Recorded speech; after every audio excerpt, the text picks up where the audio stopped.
하실까요? 자, 제목 한번 크게 같이 합시다. 자, 시작. 가이사의 것은 가이사에게, 하나님의 것은 하나님께. 마가복음 12장 13절에서 17절까지 말씀 같이 봉독합니다. 자, 읽습니다. 시작.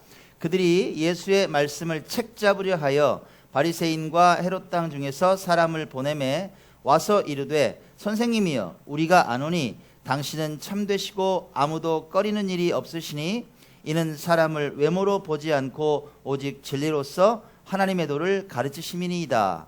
가이사에게 세금을 바치는 것이 옳으니까 옳지 아니하니까 우리가 바치리이까 말리이까 한데, 예수께서 그 외식함을 아시고 이르시되, 어찌하여 나를 시험하느냐? 데나리온 하나를 가져다가 내게 보이라 하시니 가져왔거늘 예수께서 이르시되, 이 형상과 이 글이 누구의 것이냐? 이르되 가이사의 것이니이다. 이에 예수께서 이르시되, 가이사의 것은 가이사에게, 하나님의 것은 하나님께 바치라 하시니 그들이 예수께 대하여 매우 놀랍게 여기더라. 아멘. 자, 지난 20일에 미국 최초의 흑인 대통령이었던 버락 오바마가 퇴임했습니다. 그는 우린 할 수 있다, Yes we can 이란 슬로건을 내걸고 2009년부터 연임에 성공하면서 지금까지 8년 동안 미국을 이끌었죠. 그는 임기 중에 끊임없이 국민들과 소통했던 리더였습니다. 자신을 낮출 줄 알았어요. 겸손했습니다. 정말 멋진 대통령이었어요. 그는 끝까지 겸손했는데 고별 연설을 했어요. 마지막 연설을 했단 말이에요. 그 마지막 연설에서 뭐라고 말하느냐? 나의 모든 업적은 모두 국민들 덕분이었습니다. 여러분이 저를 더 나은 사람으로 만들었습니다. 이렇게 말했어요. 멋있어요. 진짜 참 최고의 대통령 중에 한 분이 아닌가 이런 생각이 듭니다. 그의 퇴임과 함께 요즘 회자되는 게 있습니다. 그 멋진 대통령이 이 퇴임하면서 옛날 생각을 사람들이 하는 거예요. 처음 대통령에 출마하고자 했을 때 아주 신드롬을 일으켰던 우문 현답에 대한 내용들이 요즘 이렇게 이야기가 됩니다. 어떤 내용이냐? 이 버락 오바마는 아버지가 무슬림이에요. 무슬림 아버지를 뒀습니다. 그리고 흑인이잖아요. 그러니까 어떻게 보면 태생적으로 약점을 가지고 있죠. 이 약점을 잡고 기자들이 질문을 한 거예요. 약점을 잡고 교묘하게 질문을 던졌어요. 어리석은 질문을 던지니까 아주 현명하게 이 버락 오바마가 대답을 했던 내용이 요즘 들어서 이야기가 됩니다. 자, 어떤 내용인지 좀 궁금하시죠? 이런 내용이었어요. 기자가 딱 물어보는 거예요. 미국의 이라크 침공에 찬성하십니까? 반대하십니까? 왜 물어봐요 이거? 아버지가 너 무슬림이잖아. 근데 또 미국인이잖아. 너 어떻게 할래? 빠져나갈 수 없게 딱 질문을 던진 거예요. 그러니까 이 오바마가 뭐라고 대답을 하느냐? 기가 막힙니다. 이라크 침공에 찬성하는 사람도 반대하는 사람도 모두 미국을 사랑하는 국민들입니다. 기자가 아무 말도 못하는 거예요. 그리고 실제 이라크 침공이 있었습니다. 자, 그리고 기자가 또 어느 날 질문을 하는 거예요. 이렇게 질문을 합니다. 이라크 전쟁 당시에 하나님은 미국 편이었다고 생각하십니까? 와, 이것도 정말 대답하기 힘든 분 아니야? 그죠? 예. 하나님께서 미국 편이냐? 사람 죽이는데 그냥 좋아하시느냐? 예. 자, 이렇게 물어봐요. 그러니까 오바마가 이렇게 대답을 합니다. 질문이 잘못됐네요. 하나님이 우리 편에 있느냐를 물어서는 안 돼요. 우리가 하나님 편에 있는지를 물어야 됩니다. 이렇게 대답을 했어요. 꼼짝 못하는 거예요. 기자들이. 참 우문현답입니다. 멋있어요. 우리가 오늘 마주한 본문은 이 바리새인과 헤롯 땅에 악한 목적이 있는 질문에 대한 예수님의 아주 명쾌한 놀라운 답변을 기록하고 있습니다. 이렇게 물어봤죠. 가이사에게 세금을 바쳐야 돼요? 말아야 돼요? 이렇게. 어떤 쪽을 선택해도 문제가 생기는 질문이에요. 예수님을 공경에 빠뜨리려고 이렇게 물어봤습니다. 그러니까 우리 멋쟁이 예수님, 전혀 주눅들지 않고 이렇게 대답을 하십니다. 가이사의 것은 가이사에게 드려. 그리고 하나님의 것은 하나님께 바쳐. 꼼짝 못하는 거예요. 그들이 어때요? 매우 놀랍게 여기더라. 할 말을 잃어버렸다는 얘기예요. 이런 내용입니다.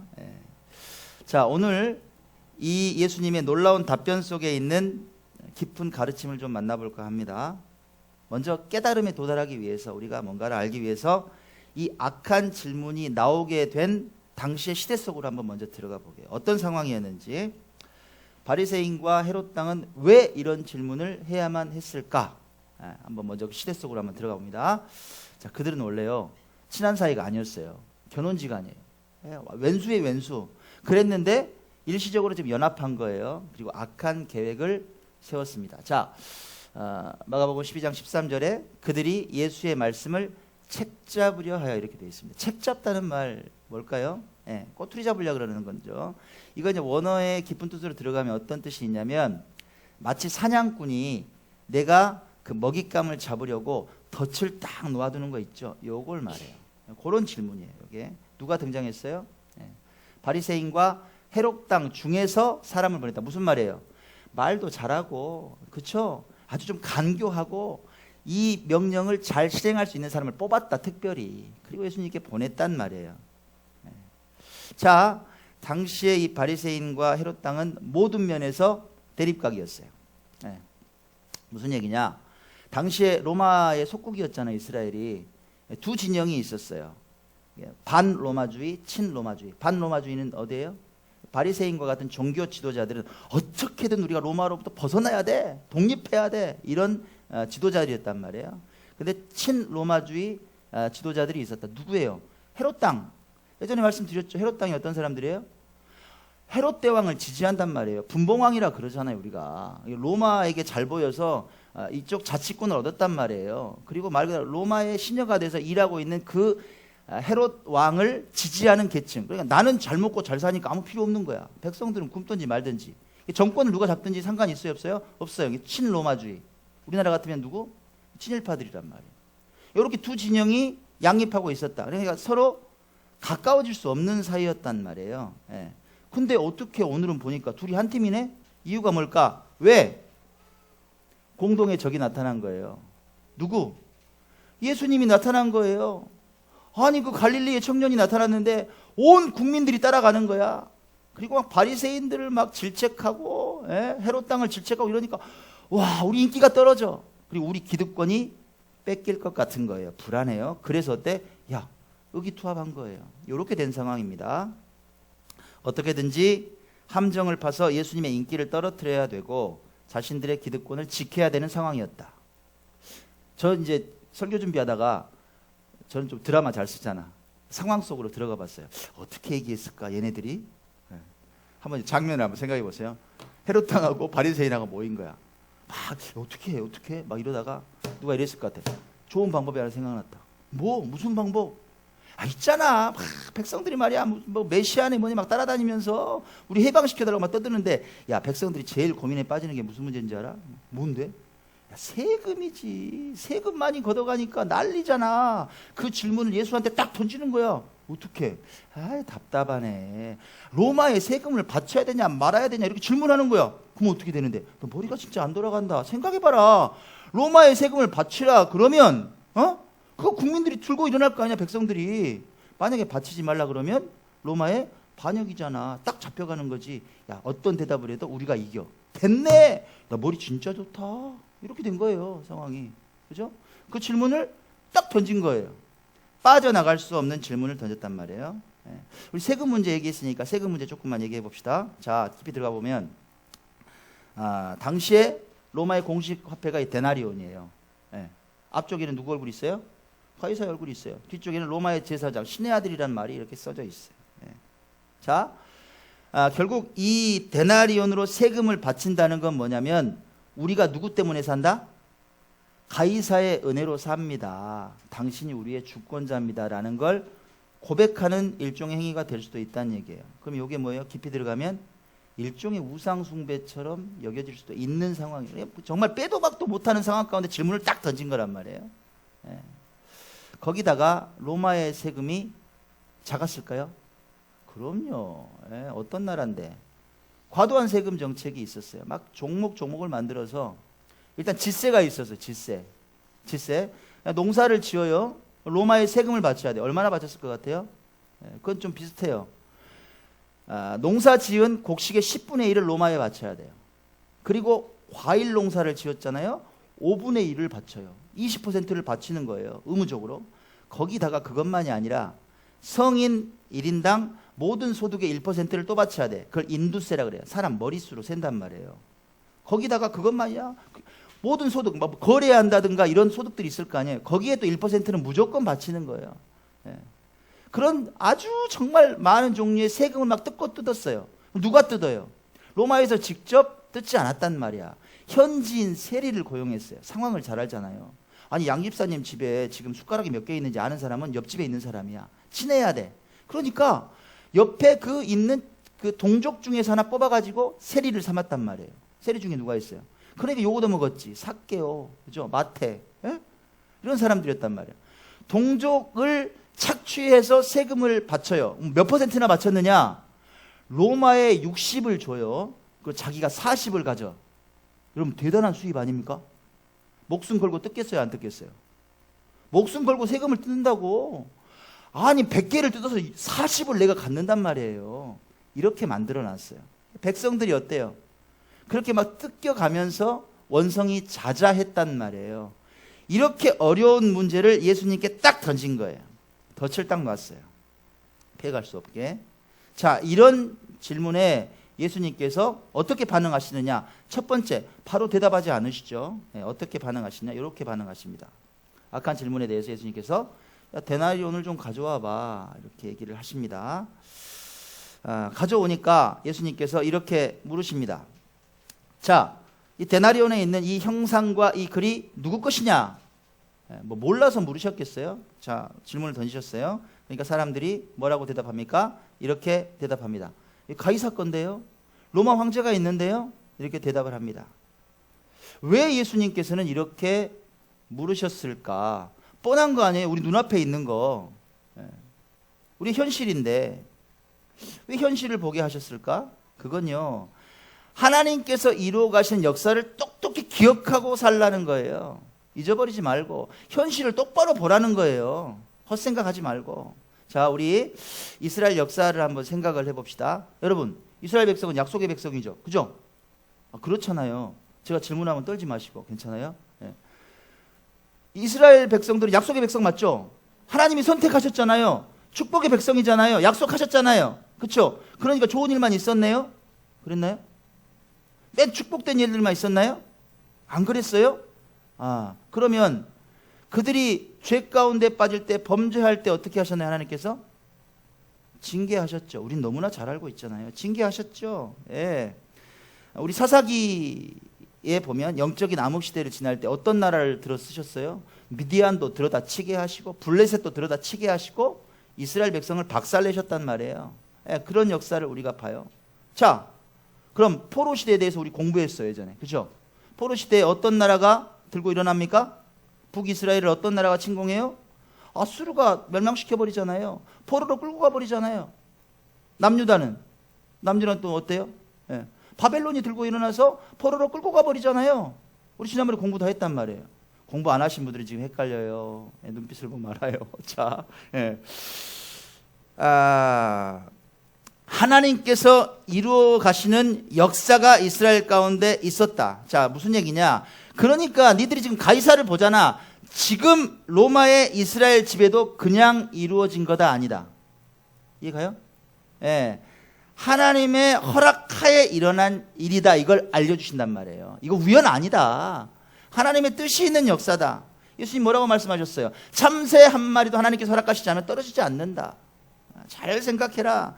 너희들이 보고 있는 이 데나리온의 가이사의 모습 있잖아. 그게 바로 너희들이 처한 현실이야. 똑바로 봐. 이게 무슨 얘기냐면 니들 나를 잡으려고 뭐 악한 질문을 던지고 막 이렇게 말장난하는데 그러든지 말든지 로마에서는 여전히 세금 걷어가고 있어. 여전히 너희들은 로마의 속국이야. 이런 역사가 왜 왔는지 똑바로 알아. 예수님께서 현실에 대해서 직시하라고 말씀하신단 말이에요. 자, 여러분께 질문합니다. 여러분이 살아가는 오늘 있잖아. 오늘. 어제도 말고 오늘. 지금 딱 여러분이 처해 있는 현실.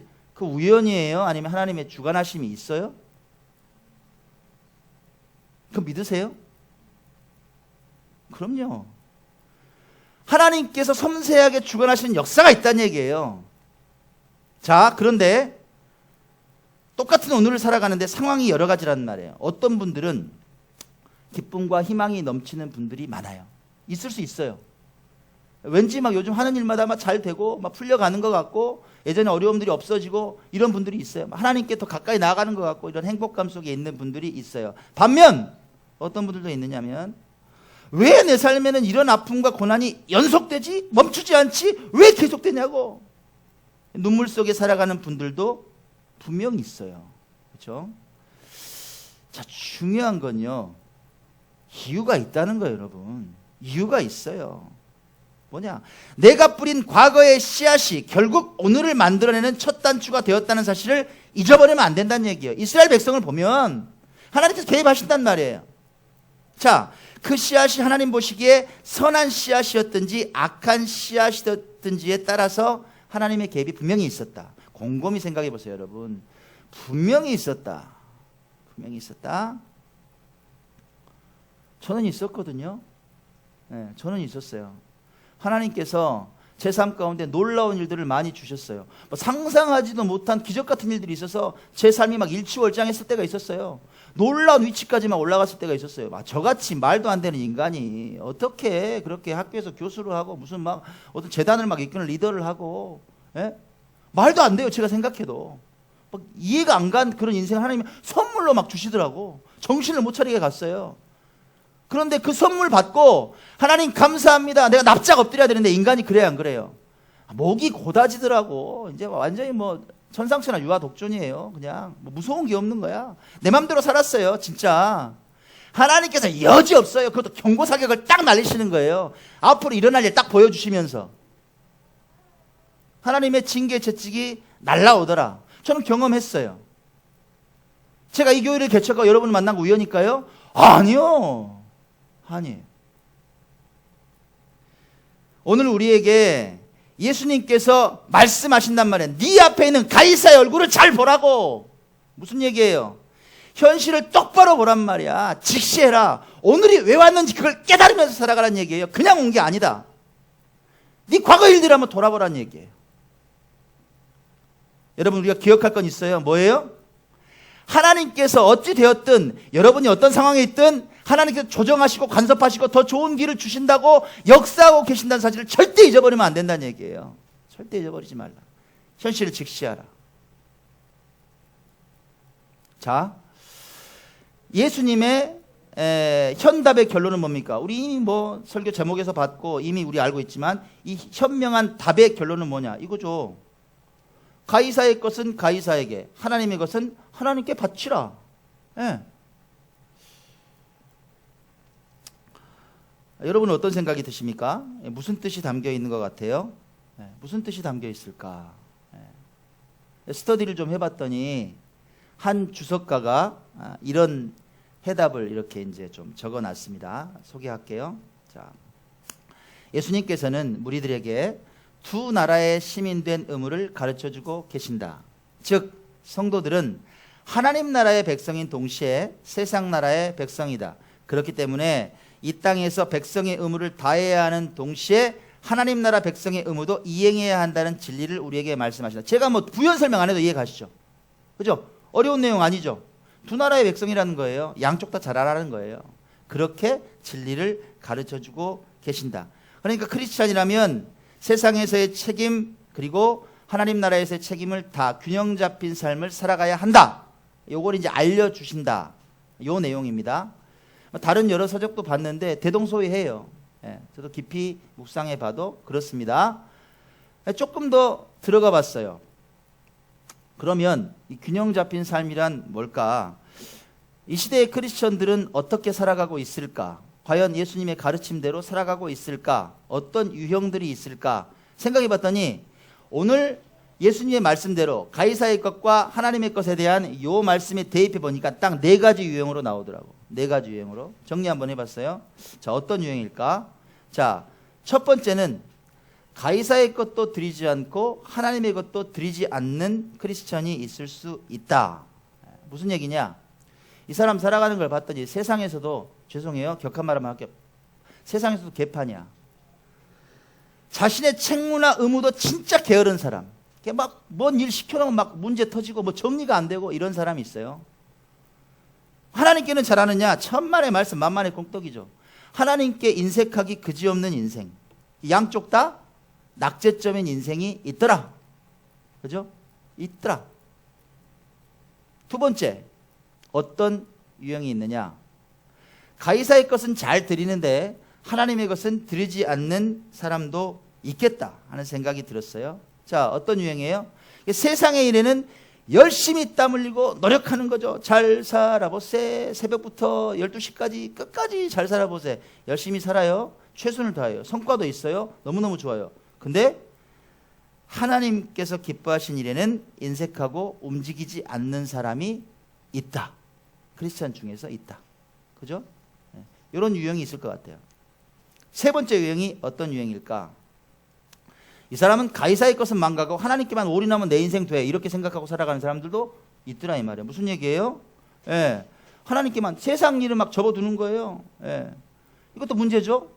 세상에서도 빛을 발해야 되는데 그 생활이 어둠 가운데 있다면 이게 문제죠. 근데 정상적인 교회에 출석하시는 분들 중에 3번 유형은 많지 않습니다. 어떤 데 빠진 사람들이 많아요. 이단에 빠진 사람들이 이런 유형이 많죠. 왜? 나 혼자만 천국 가야 돼. 가족이고 뭐고 제껴버리는 거예요. 예. 오로지 나만 잘 되면 돼. 전도라는 목적도 내가 천국 가는 말 그대로 마일리지 쌓는 거예요. 오늘은 360점 쌓고 있는 거야. 지극히 이기적인 생각이죠. 그리고 자기가 나름대로 하나님께 잘한다는 생각은 뭐예요? 잘못된 길이죠. 자기들의 이단 공동체에 막 헌금하고 전도하고 뭐 이렇게 산단 말이에요. 그렇게 살아가는 사람들도 있더라.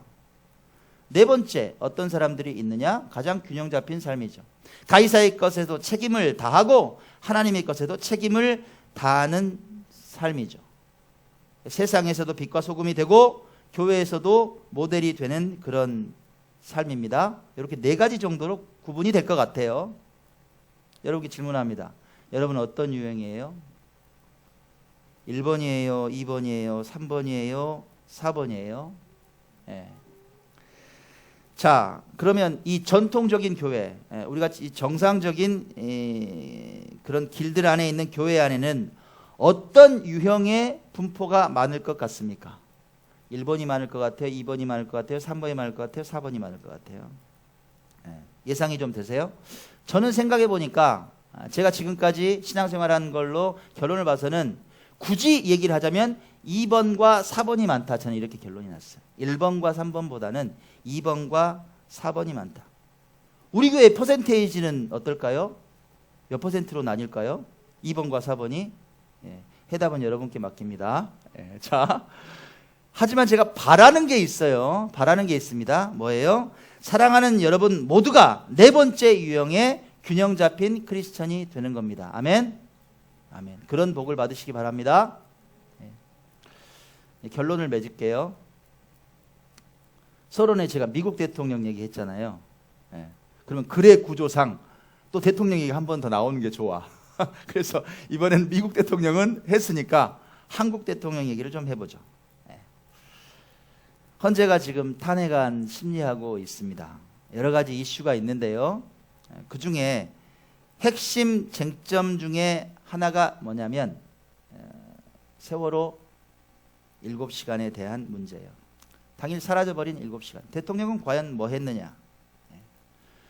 지금까지 나타난 여러 가지 정황들을 보면 이런 이야기들이 있죠. 그날 대통령은 집무동에 출근하지 않았다. 일을 하기 위해서 만들어놓은 집무동에 출근하지 않았다는 얘기예요. 그리고 그 긴박한 사고가 났는데도 불구하고 적극적으로 대처하지 않았다. 애들은 수장되어 가는데 본인은 머리 예쁘게 단장하느라고 시간을 보냈다. 그리고 어떤 얘기까지 있어요? 그날 성형을 위해서 리프팅 시술을 받은 것 같다. 멍자국이 있다. 근데 더 놀라운 건 정상적인 의사가 아니라 야매, 즉 어때요? 무허가 의료인에게 시술을 받았을 것 같다라는 얘기까지 흘러나오고 있습니다. 자, 국민들은 왜 분노합니까? 그 얘기를 듣고. 한마디로 정리하면 뭐예요? 분노한 이유? 그건요, 대통령의 직무유기예요. 당연히 해야 될 일, 당연히 지켜야 될 대통령 임무를 하지 않았다는 거예요. 당연히 해야 될 거 안 했다는 거예요. 그 게으름, 지극히 개인적 이기심이 있었는데 그것 때문에 당신 때문에 판단이 늦어서 골든타임을 놓쳐버렸다. 다 우왕좌왕하면서 아이들이 300명이 넘는 아이들이 차가운 바닷물에 잠겨버렸다. 할 일을 하지 않았다는 것이 이렇게 무서운 결과를 가져왔다. 이렇게 국민은 분노하는 거죠. 그죠? 할 일을 하지 않았다. 그럼 이제 우리 얘기하면서 이야기를 좀 마무리합시다. 여러분 어떠세요? 방금 분노했던 대통령의 모습이 우리에겐 없냐 이 말이에요. 방금 우리가 그렇게 분노했던 대통령의 모습이 우리에겐 없냐. 개인적인 세상사, 가정의 일들, 직장의 일들, 내가 원하는 어떤 일들에 대해서는 관심을 갖고 시간을 들이고 재원을 투자하고 지극정성을 쏟아붓죠. 그건 아깝지 않습니다. 이겨야 되고 내가 즐겁고 행복하고 차지해야 되니까 당연한 거예요. 가이사의 것을 가이사에게 드리는 것에는, 세상의 법칙을 따르는 것에는 최선을 다합니다. 자, 그러면 하나님 나라의 백성으로서의 책무에는 어떻게 반응하고 계시냐 한번 질문해 보세요. 집무동에 성실하게 나가시냐? 집무동. 크리스천들에게 집무동이 어딜까요? 크리스천들에게 집무동? 네. 그건요, 예배의 자리예요. 그건 봉사의 자리예요. 그건 묵상의 자리예요. 크리스천들의 직무동은 무릎 꿇는 자리예요. 크리스천들의 집무동은 헌신하는 자리예요. 그 집무동으로 잘 나가고 계시냐? 하나님의 것을 하나님께 기쁨으로 드리고 계시냐? 아니면 마치 요즘 그 국정감사하고 재판받을 때 그 증인들처럼 그게 뭔데요? 나 잘 몰라요. 나 기억이 안 나요. 혹시 이렇게 모르쇠로 일관하면서 신앙생활하고 있진 않은가? 그렇다면 그게 크리스천으로서의 뭐다? 직무유기란 말이에요, 여러분. 대통령의 직무유기만 뭐라고 할 것이 아니다. 크리스천의 직무유기도 있더라. 사도 바울이 이렇게 여러분 권면합니다. 우리 기억했으면 좋겠어요. 같이 한번 읽습니다. 시작. 사람이 무엇으로 심든지 그대로 거두리라. 다시 한번 시작. 사람이 무엇으로 심든지 그대로 거두리라. 가이사의 것은 가이사에게, 하나님의 것은 하나님께 드릴 줄 아는 그런 기본이 된 신앙인이 되시기를 주의 이름으로 간절히 축원합니다.